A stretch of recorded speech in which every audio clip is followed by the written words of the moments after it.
Collector మీద జరిగినటువంటి దారుణాన్ని పూర్తి స్థాయిలో నేను ఒక జిల్లా వాసిగా, అధికార పార్టీలో ఒక చైర్మన్ గా, తాండూరు నివాసిగా నేను దీన్ని పూర్తి స్థాయిలో ఖండిస్తున్నాను. ఎందుకంటే ఒక అధికారి మీద, మన కోసం పనిచేయడానికి వచ్చినటువంటి వ్యక్తి మీద ఈ విధమైనటువంటి దారుణాలకు ఒడగట్టినటువంటి వ్యక్తులు దీన్ని తీసుకొని పోయి రైతుల మీద, అంటే వాళ్ళు చేసినటువంటి ఈ బీఆర్ఎస్ దొంగలు చేసినటువంటి దారుణాన్ని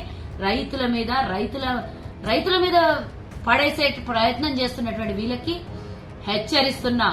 ఇది మా జిల్లాలో, మా రేవంత్ అన్న అడ్డాలో మీరు చేసినటువంటి దారుణాన్ని ఇంకెక్కడైనా, మరెక్కడైనా, ఎప్పుడైనా చేస్తే ఊరుకునేది లేదు అని ఈరోజు హెచ్చరిస్తున్నా. అందులో బీఆర్ఎస్ ముఖ్యంగా నరేందర్ రెడ్డి, పట్నం నరేందర్ రెడ్డికి సంబంధించినటువంటి ఒక కార్యకర్త చేతి చేసుకోవడము, మా కాంగ్రెస్ ఒక నాయకుని మీద పూర్తి స్థాయిలో అటాక్ చేయడం అనేది ఎంత దారుణమో నేను దీన్ని ఖండిస్తున్నాను. ముఖ్యంగా ప్రభుత్వాన్ని బదలాం చేయాలనే ప్రయత్నంలో ఎన్ని రకాలుగా ప్రయత్నం చేసినా ఈరోజు ప్రజాపాలన ఆగదు.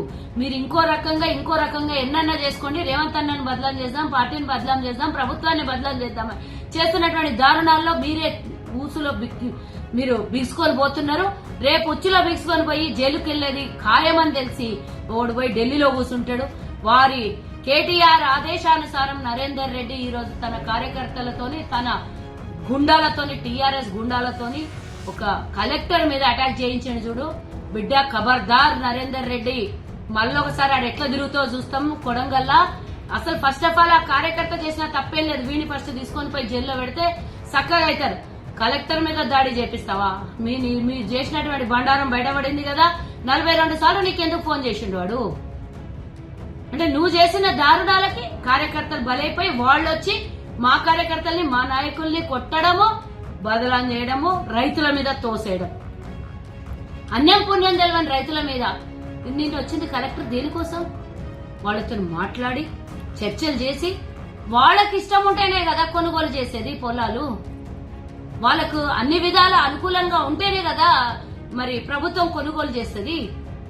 అసలు దేనికోసం బదలాం చేయాలనుకుంటున్నారు?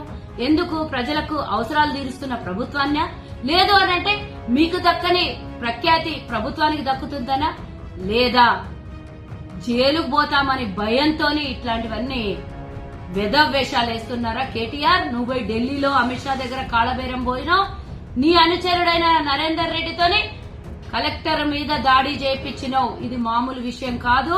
రేపు పొద్దున మీరు ఎక్కడ బయట తిరిగినా కూడా పూర్తి స్థాయిలో బందోబస్తులో వెళ్లాల్సినటువంటి అవసరం ఉంటది. మీరు ఇక బతుకరు బయట తిరగడానికి అర్హులు కాదు.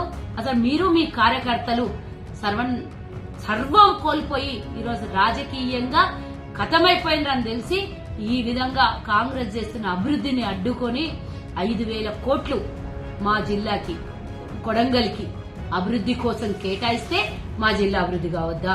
మా నియోజకవర్గాలు బాగుపడొద్దా? మా నియోజకవర్గాల్లో రోడ్లు, రవాణాలు, కాలేజీలు, ఇన్స్టిట్యూషన్స్, ఆసుపత్రులు, ఇంకా పెద్ద పెద్ద కంపెనీలు రావద్దా? ఎందుకు నీకు మా మీద కసి? మా జిల్లా మీద ఏం పగబట్టినవరా నువ్వు వెదవా? ఇంకోసారి మా జోలికి గాని, మా ప్రభుత్వం జోలికి గాని, మా కార్యకర్తల జోలికి గాని, అమాయకులైన రైతుల మీద నెట్టేసి జోలికి వచ్చే ప్రయత్నం చేస్తే ఊరుకోం బిడ్డ అని హెచ్చరిస్తున్నాం. ఖబర్దార్ మా కార్యకర్తలు, మా అభివృద్ధికి అడ్డం వచ్చిన వెధవలకు అందరికీ అని హెచ్చరిస్తున్నాం. Subscribe us and press the bell icon for more interesting updates.